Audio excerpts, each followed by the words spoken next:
আমরা আরবি বানান শিখব চোখ হাতের উচ্চারণের মাধ্যমে। চোখ হাতের মাধ্যমে চোখ দিয়ে দেখবো, হাত দিয়ে ধরবো, মুখ দিয়ে উচ্চারণ করব।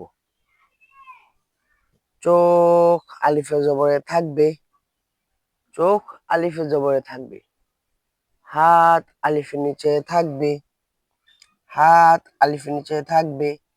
মুখে উচ্চারণ করিবে আ, মুখে উচ্চারণ করিবে আ। হ্যাঁ, আবার তারপর একটা চোখ আলিফে জেরে থাকবে, হাত আলিফের নিচে থাকবে, মুখে উচ্চারণ করিবে ই।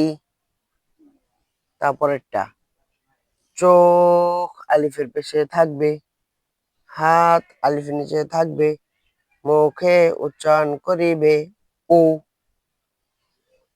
চোখ আলিফের জবরে থাকবে, হাত আলিফের নিচে থাকবে, মুখে উচ্চারণ করিবে উ।